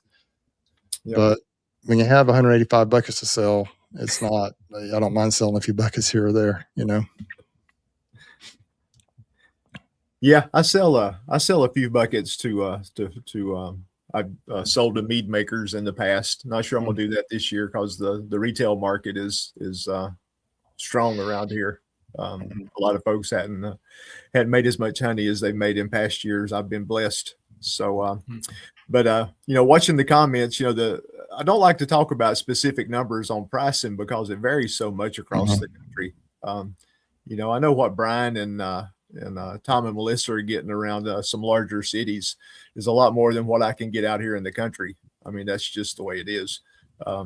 Some people were quoting $1 an ounce, and I can do that for like my little 8-ounce barrel, my little 12-ounce bottle. But then the larger the size gets, I mean, you start getting up to the quart size, and I'm not going to get over $40 for a quart of honey. That just ain't going to happen here. So like you say, Bruce, it goes back to, do you want to have a high price, or do you want to sell your honey? Pick one. So I'd rather sell it. So yeah. This year, I've in the past couple of years, I've tried the simple comb, and I've had mixed reviews on that. The ones that work are beautiful. And last year's the first year I had enough to really try and sell any. And I took it to Applin Farms, and I sold it to them for, I think I sold it to them for $8 or $9, $8 per package. And they turned around, I think it sold it for 11 or 12. And it sold out instantly. I mean, they got rid of it really fast. And so this year, I wasn't going to do simple comb, because I don't know if you guys have tried that. Have you guys tried simple comb? Any of you? The bees I've will used fill something out. similar. Yeah, the bees will fill it out, but they just don't fill out the whole box. Like they'll fill out.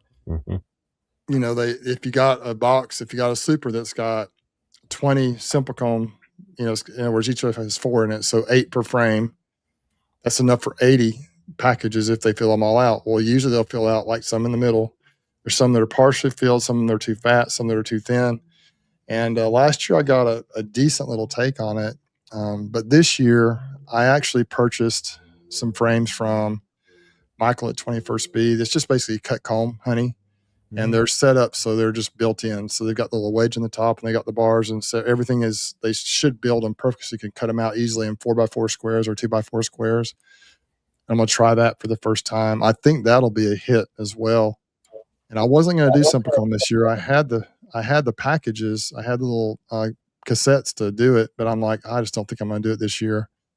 But I went down. I'm not sure how many of you guys watched the chat last night, but I was at Applin Farms on Monday, and I went down to the bee yard there. I've got about 50 or 55 colonies there now. It's a great location. And 2 of them were in double deeps. And for some reason, they didn't have supers on them. I guess they didn't seem strong enough when I was putting supers on. And I'm out of supers, basically. I'm out of comb, to put in there. So I was driving by there, and I'm just like, oh my gosh, and completely bearded on the front of the colonies. I'm like, holy cow, just like overnight almost they did this.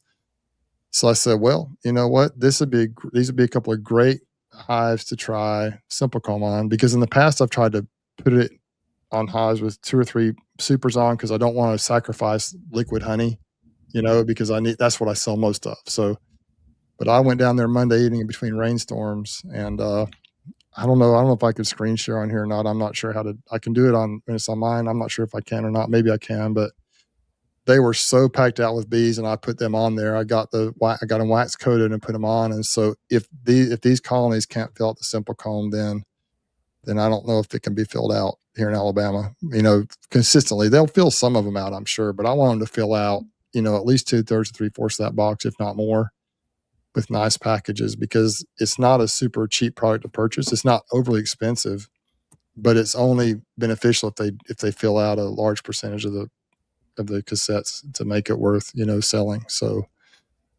that's kind of what, Keith, I don't know if I can screen share, but I'd like to show you this if I could. Let me see if I can figure out how to do it. Oh, here we go. Okay. Considering the alternative ways of making comb in foundationless frames and whatnot, I think it is kind of expensive. Yeah, the simple comb, because it's certainly not necessary. Oh, it's not. It is. It's a nice little system.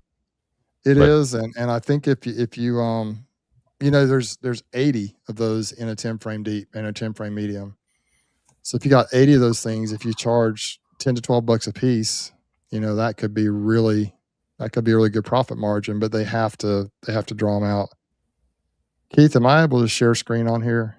Show you this real quick. I'm not sure. You're talking to a Ricky. Let me try it. Should show up as someone. You should be able to do share screen, but Keith will have to put it on the screen. Yeah, it should pop up on my end, but nothing's happened yet. I haven't. I'm still trying to figure it out. Let's see. Okay. Go to that little monitor button at the bottom that has the little plus sign in the monitor. Something's happening. All right, you got it? I think you can just show it up there. Let me make this bigger here. So I was doing this last night on our live stream, just practicing, but I don't know why it's not bigger than it is. But can you see those 2 hives right there, those double deeps? Yeah. Yeah, that's a bit of a mess. That's what I put it on. So hopefully that'll work. We'll see, I guess. You might need something stronger than that.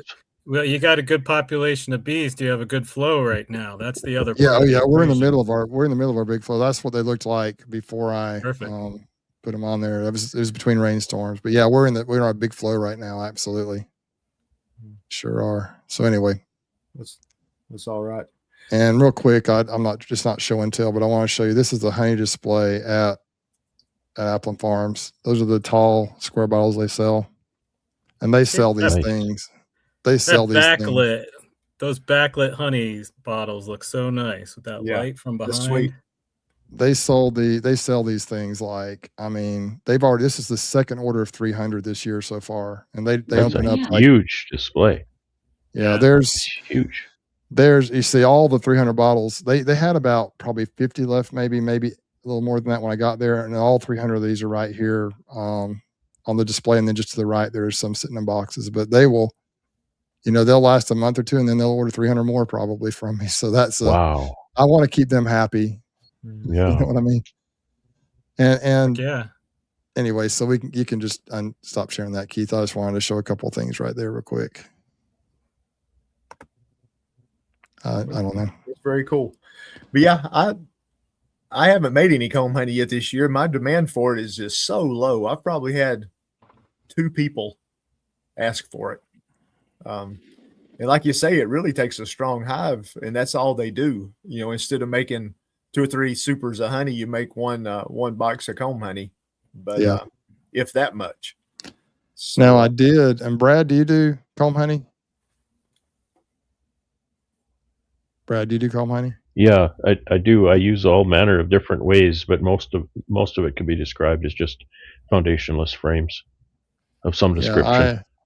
That's kind of what these 21st Bee ones are. But the way I did it, I went into my colonies and I found, I don't know how to do it. I've never done it before, really. So what I did was I found boxes that had 10 frames in them, because I normally run 8 and 9 frames in my honey supers to get fat frames. But what I did was I found boxes that had 10 frames in them. Most of it was foundation that was drawn out this year. And I found ones that were drawn out and the honey, they were full of honey already, mostly capped. And then I pulled out 2 or 3 of those frames and I just put the foundation, the comb honey frames in between those. Hopefully they'll draw those out and pack them. That's kind of what I put it between capped frames. That's beautiful because then they'll, they don't draw those. If you put it between something that's not capped, then they keep drawing out the honeycomb and your comb honey gets really thin. So if you can find capped frames, that's perfect. My flow isn't long enough to be able to do that very much. Yeah, they were either capped or they were mostly capped. I hope we'll see. I'm just trying it out for the first time, but they are on traditional hives that may have 2 or 3 supers.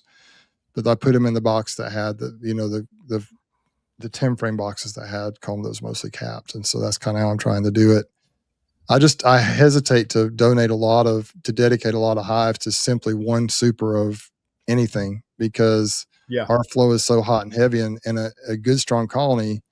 If I had supers, I could probably stack 3 or 4 supers on top of those 2 that I showed you and make, at least 2 or 3 boxes of honey on that. But because I'm out of supers, I'm like, well, what the heck? They need a super. So I'll just throw the simple comb on there and see what happens.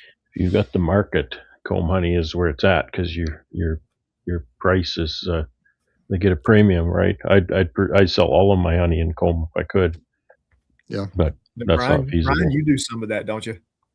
Yeah, I do. And I want to respond to Glade's comment about that flow. We don't have a real strong flow here in Colorado, and I use foundationless frames as well. And one of the reasons, Bruce, is because I can take a one frame that hasn't been filled out completely and still get a couple of good cuts out of it and recycle the rest. If I use one of those products where they're filling in a container, whether it's Simple Comb or one of the other ones, you're bound by that shape and what they do in that container. This way I can play around and get a full frame's going to get me 8 2x4 cuts. And if I get 4 out of it, just playing around with it, then I can put the rest through my uncapping tank. So I like that. I don't get a really strong flow. So what I have done in the past, and I don't think I'm going to have a good comb honey year this year, is we start with a pretty slow flow. So that's when I throw my supers on. And then at some point, that flow turns on really hard. At that point, I'll pull a frame out and put a foundationless in. So every colony I have will have like one foundationless in each box. And then I'll find that 1 or 2 colonies that really wants to make comb honey. And then I'll exploit that colony for it. So I don't get a really strong flow, but I have to time it right. And if I time it right, I'll get some really good cuts out of it.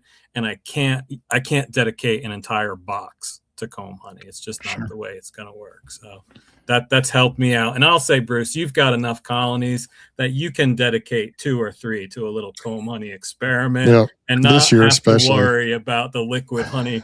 That's an opportunity cost where I think the education will be a great trade-off for whatever honey you give up. I'm learning. Yeah. I do like the idea of the Simple Comb, but it's a good product, but it's not really as easy as it looks. I mean, it's easy to put the Simple Comb in. They've got it perfected now to where you can easily wax it up, easily stick it in the frames, put it in the hive. But it's just, anytime you use an artificial product, Ross Rounds, Simple Comb, I guess what they called hog half combs, whatever those type of products. It's an artificial product, so the bees it's not natural to the bees to put it in there. And so I think they're a little more hesitant.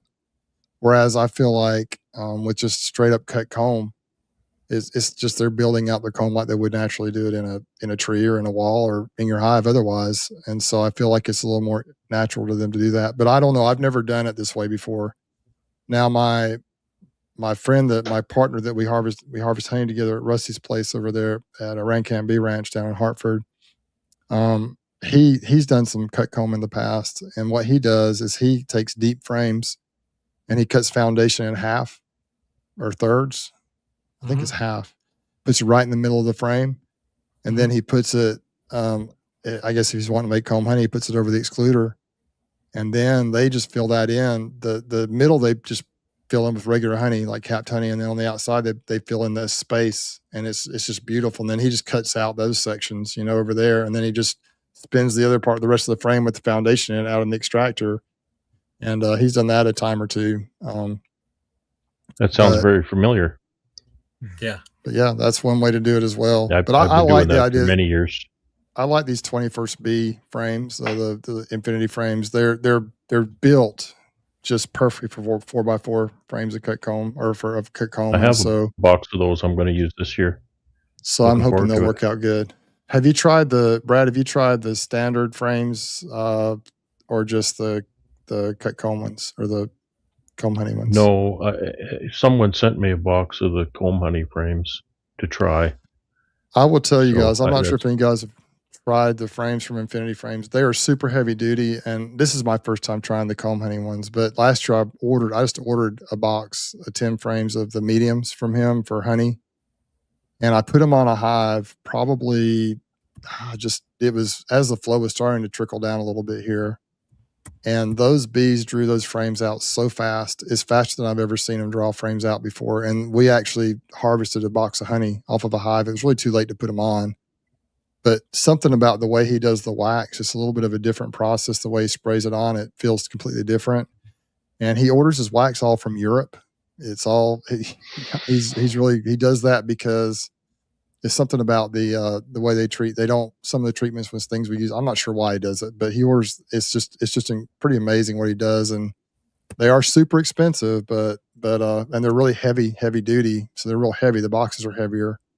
But I was impressed. I'm not going to order a bunch of them, at least not right now, because I've got plenty of frames and I don't want to pay that kind of money. But I'm hoping they draw the comb honey ones out the same way. They're sprayed with the same kind of wax, but it's mostly just empty space, so hopefully they'll draw them out and fill them out. But when you put them on a hive with a couple of other supers on there, you just don't know if they're going to do it or not. Hopefully they will. We have an incredible, we are really blessed down here. We have the spring flow down here is kind of like what you guys are talking about. It's hit or miss. Like it's this year it started off really good. We have a spring flower called privet that will, and I don't know if you guys have that up in Missouri, guys. Do y'all have that? I know you probably don't have that in Colorado or Canada. Do you have that? You have that in North Carolina, don't you? Oh yeah. Keith? Yeah, we've got it. But is that what your early stuff is up there? Is it privet or is it tulip poplar? No, it's kind of about the same time as the poplars. The privet comes in, and it's not a huge flow, but it's definitely there's more of it now than there used to be. It seems nicely. I call it like a water hose, like you're putting the honey in there with a hose, in your hive, and then it turns off. And we do have some tulip poplar around here. There's blackberries and other things around here. So the spring flow is kind of, first of all, the bees are using it to build up on, and then they will store some of it. And so we had a nice little harvest spring flow. We got about 40 buckets of spring honey. Super thick. I really like it. It's my favorite honey that we have here. My favorite honey is actually alfalfa clover honey from out west. That's my favorite honey of all honeys. But I'm sure Brian, maybe Brad, you might be familiar with that too. I know Brian, you are in Colorado. But yep. But the privet is really sweet. It's a light honey. It's really really good. But it's not a really big flow. But then there's usually about a 1 to 2 week delay. So the bees get kind of robby for about a week or two. So we try to pull off about the end of the privet, pull it off, all the stuff that's pretty much capped and ready to go.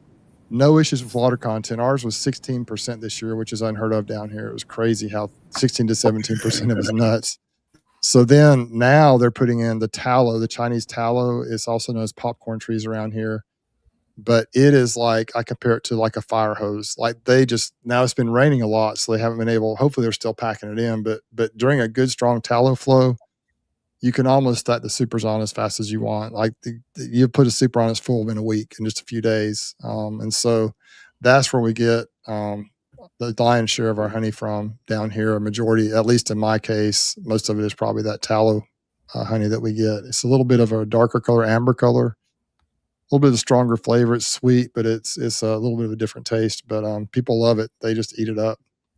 And I think a lot of my honey actually is a mixture, because we do leave quite a bit of the spring honey on that's not ready to go or that's not capped. We don't pull everything off, every single box off. So sometimes when we're harvesting in the summer, when we're extracting, you'll see like a swirl in the uncapping tank. It'll be kind of the amber color mixed with the light color. It looks kind of cool going down through the tank, And the tulip poplar is also a little bit more of an amber color, as you guys know. And so I don't know why we got off on this. We're not talking about marketing honey, but we started It off talking about happens. comb honey, but that's anyway, the comb honey is actually something I'm going to try to get a little more into. I think it has tremendous potential. I do have people ask for it, but I think if it's available like in the stores and at least for sure Appleton Farms where people are there looking for natural things, produce and things grown on the farm. And I think when they see it there, they'll be likely to go ahead and purchase it. And personally, I haven't sold much retail myself, but I think a couple of my different stores could easily sell it. And I could probably sell as much as I wanted to. I'll see how it goes this year. Yeah, Tom and Melissa, do y'all try to make any of the comb honey? Is that even yeah, we do. We First, so we. I don't know if I'm lagging or you guys are. I think it's probably me though. So we do cut comb honey, it's me. and we've done jar honey where we put the jars on top of the hive and the bees build the wax in the jars. That sells really well. This year our flow has just not been great, so we haven't done any comb honey yet this year. Rounds and stuff to do the hog half comb stuff too. But we had a really good nectar flow at the beginning of the season, and then it's just been rainy, so we've not, or cold, so it's just now the weather's starting to turn around where the bees are starting to go out and collect nectar and stuff. So hopefully it'll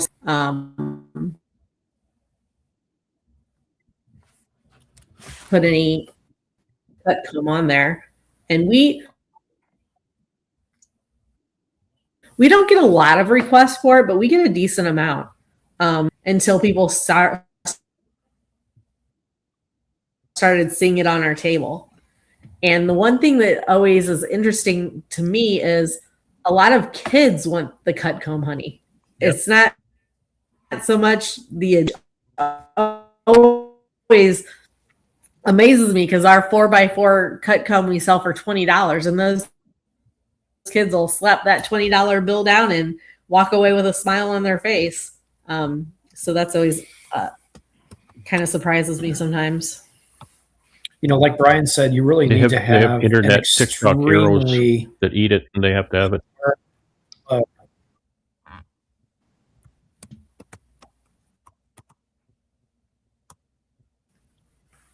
Probably so. They're seeing it on TikTok or whatnot. But yeah, you need just a really, really strong flow to get them to draw that cut comb honey. Mm-hmm. So we shall see. I haven't, because our flow's just been so bad, I haven't fallen or done cut comb. Yeah, I hope I get some out of it. I know at least one of the, I've got a video that'll be dropping here in the next 2 or 3 days, and it's got really a little bit of everything in it, not just any one topic. I've just went to Appleton Farms last weekend and I did all kinds of stuff, and so hopefully it won't be disjointing everybody. But part of it is me putting some of the infinity frames for comb honey on one of the hives that was boiling out with bees. So we'll see how it works. I don't know. I do think it's probably best, Bryan. I don't know. Do you typically, when you do the cut comb, do you try to put it between drawn out and capped frames? Is that what you try to do? You don't just put a box of that in there, because they'll draw it all kinds of ways, won't they? Yeah, and if you do have several next to each other, I mean, they're kind of high maintenance supers. You've got to go back and play with them a little bit, depending on whatever foundation ones. The ones with the V wedge are the best. That's how his are. Yeah, if you have a little stick in it, that works as well, but they might start it on one side of the stick instead of straight down. So, and it's so malleable, you can kind of work it. You just can't put it in there and forget about it, because that's when you'll get creativity for sure. I saw someone Bryan, in here. when you do your cut comb, do you do a starter strip, or you just rely on that V wedge? Yeah, it's just either the wood wedge you just rely on that V wedge. Correct. Yep. Yeah, these infinity frames have the actual wedge built in, and then they have columns like 4 inches apart, so that divides it up already. So I think I think what'll happen is what I envision is the bees they'll draw the comb, they'll build the comb out from that in both directions and kind of, I've seen them attach things like that before. So we'll see. There was someone that had a question about creamed honey. I don't do creamed honey. I should do it in the future. But I know some of you guys do, so that might be a good thing to talk about as well, as far as selling creamed honey. You do that, Brian. I know. I don't know if Brad does it or not. I'm not sure about Tom. Tom, you guys do creamed honey too, don't you? I think they do some. Yeah, yeah, quite a bit. Into it more and more. I guess what I would say about it is this, Bruce. I look at a little bit of what Keith does and what you do with a little bit of envy in the simplicity world. Exactly. It's really easy to take a bucket of honey and pour it into a bottling tank and put that honey into a jar or whatever and get it to market. But to take that honey and then turn it into a whatever creamed honey or whatever infused honey adds several layers of work to it. And don't get me wrong, these are value-added products. So there is a back end to it, but is it worth it? Is it worth it for that work that you put into it? That's a really big discussion. I don't know the answer to. I know this though, half of my week is getting my specialty honeys ready for either the following, like I just got a matcha creamed honey ready today. It's not going to be ready for this weekend. It'll be set by next weekend. But you guys don't have to go through all of that, jump through all of those hoops to make all of those value-added products. So when people come to my table and they're like, do you have different sizes? And I'm like, lots of flavors, one size. Where you go to Keith's table, one flavor, lots of sizes. It's the opposite, but it serves the customer differently for sure. Sure, yeah. But it's fun. I really like doing all the different flavors. So Brian, yeah. So to add to your different flavors, I did blueberry, raspberry, and strawberry creamed honey. So 3 different flavors. And so I did that market tonight. And that was the debut of those flavors. And we do samples of everything because samples is how you get people to buy your product, right? So, oh my goodness. Yep. I went through so many spoons at a small market because they want to sample the regular honey. They want to sample the bourbon honey. Those are all liquid. That's easy. I can squeeze them 1 spoon. We're good. But then they want to sample the cream honey. Well, now we got plain cream honey and the 3 other flavors. So for one person, if they sample everything, that's 5 spoons. That's a lot. Yeah. And a lot of time. So if there's someone behind that person who knows what they want and just want to buy a jar of honey, they might, in my situation, they might move on and buy honey from the vendor down the market as opposed to sit there and wait for a second. So sometimes it's easy to not have to overwhelm your customer with options. Well, usually if there's a crowd, I try to get everybody samples at the same time and just get it all. There's a thing in marketing called decision paralysis or something. Too many options, then they won't buy anything. And I'm a believer in reducing your SKUs. Keep your SKUs as low as possible, unless 1,000 flavors is really what you're going after. That's fine, but in general, keep your SKUs low. And just because earlier, Bruce, you mentioned, and I was lagging, I couldn't even say anything, but you mentioned creamed honey, and half the honey I sell is creamed honey. Now, don't be, I don't want anybody to be confused. I don't do flavored honey. The creamed honey I sell is just creamed honey. So half creamed honey is a really big thing here, and I think it's because a lot of the honey here is canola honey, and it won't stay liquid at all. So it pretty well has to be creamed. And then that just carries over to my honey, which is not canola honey, but it's a thing here, so people buy creamed honey. Yeah, so it's kind of interesting though, because like at our stores that we're in, the bourbon barrel aged honey and the creamed honeys really don't sell well in the stores. But in the markets, we almost sell out of creamed honeys and the bourbon barrel honey every time. They don't taste it. People around here aren't real familiar with what creamed honey is. So if you can't, if they can't taste it, I think people. I like the idea of what Brad actually said in terms of keeping things very simple. So that was one thing I noticed years ago whenever I'm selling like a stonework project for my landscaping company. What I found to do is I listen to the customer.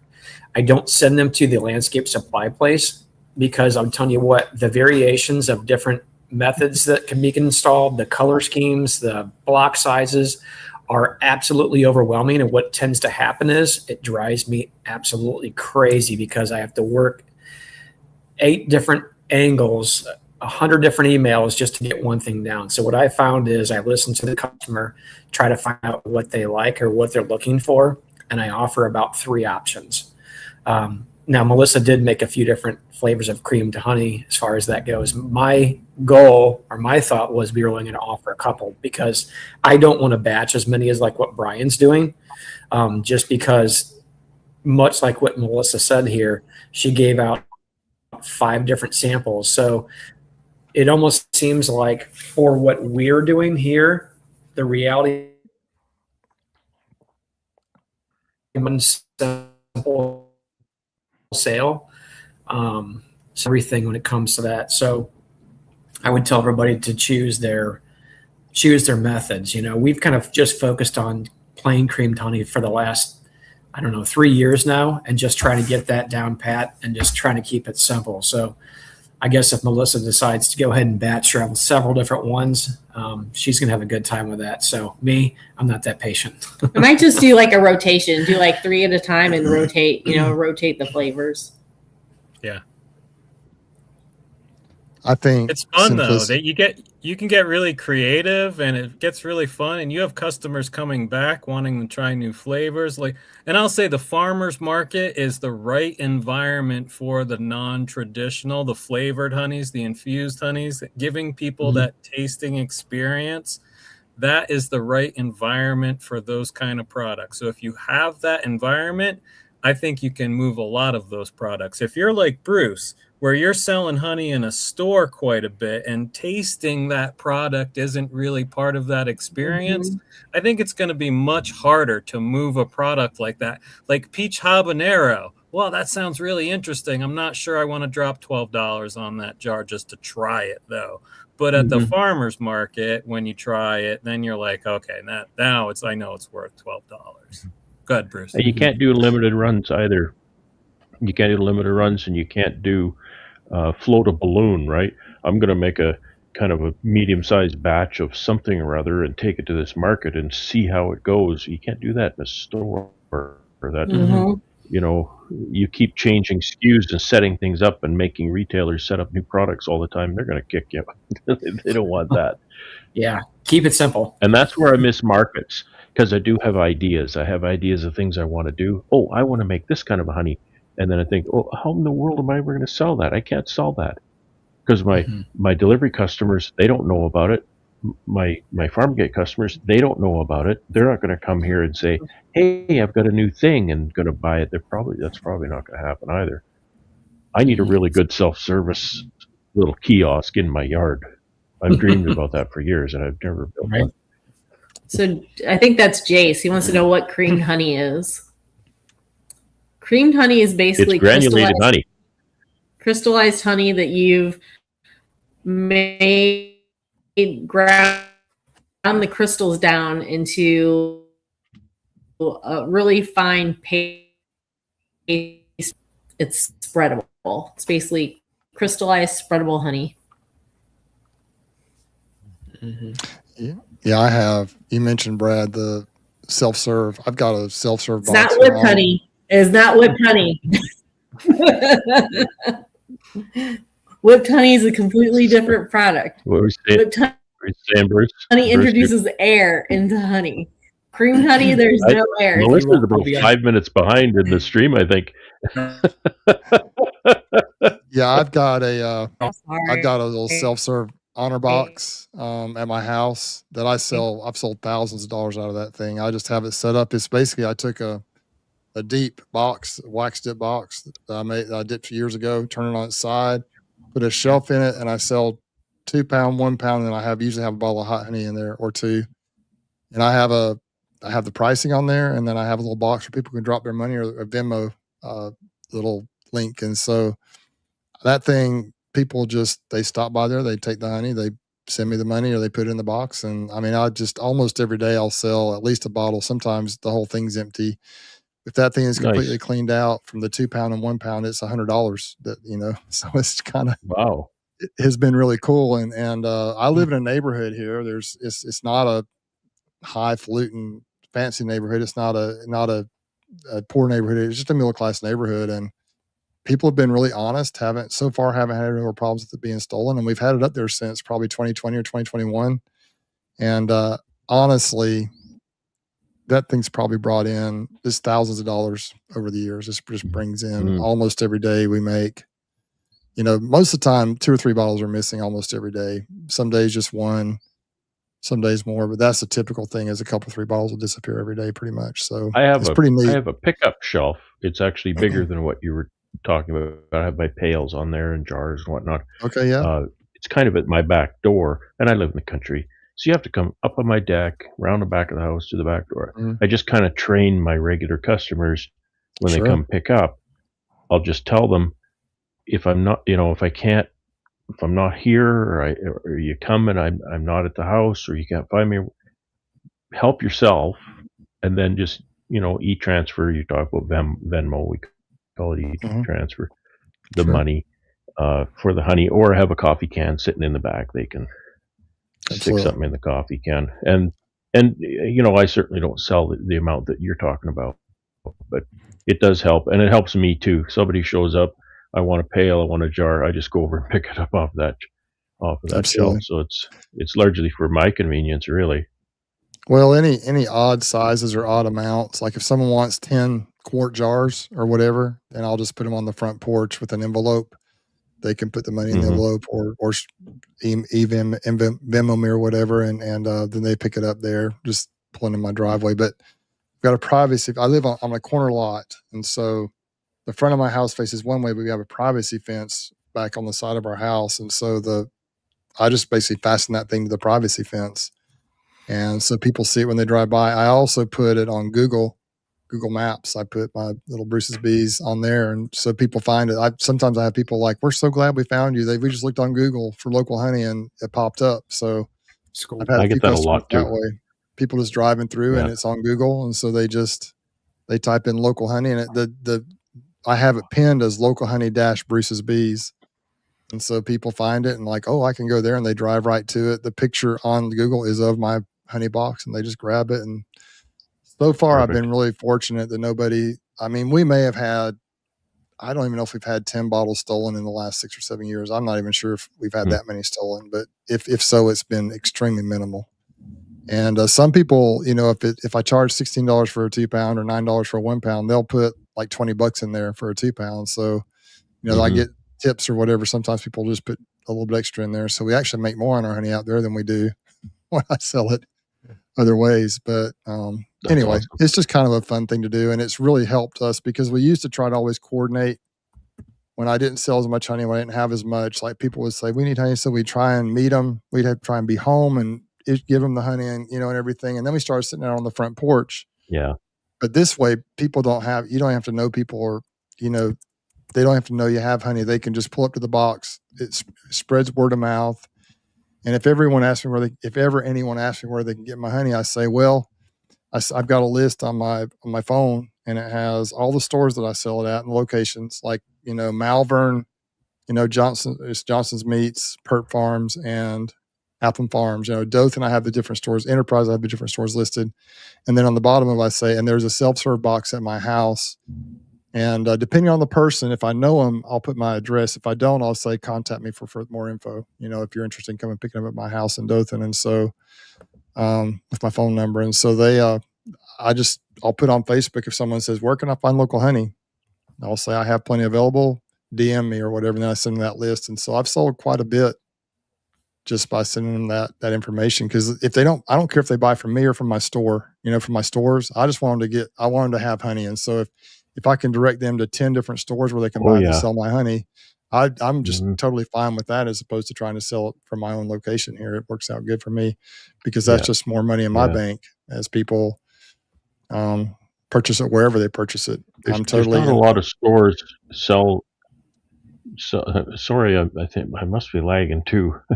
No, we can hear you. I don't sell a lot of pails in stores, so I have, and I'll equate it to pounds. So I have a 1 pound jar and a 2 pound jar that I generally is what I'll sell in stores.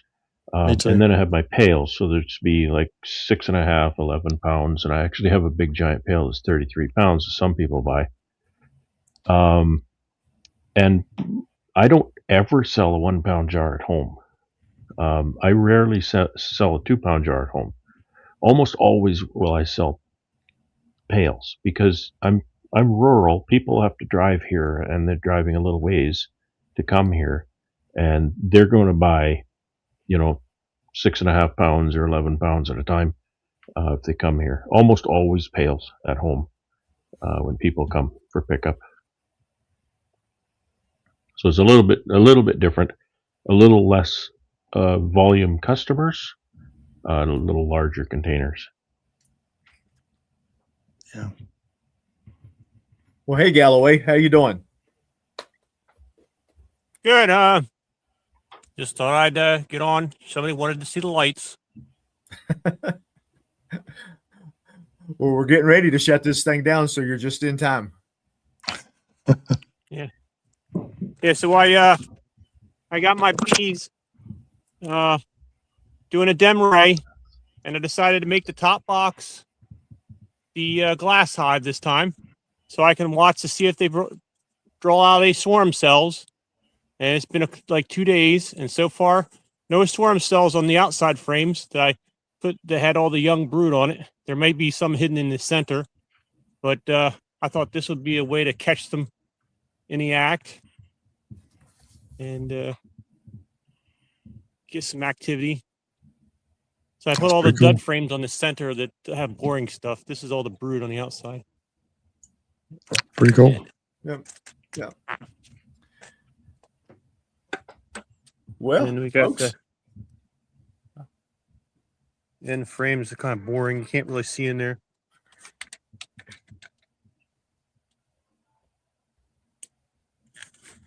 That's pretty neat. but yeah, I'm getting ready to shut this thing down.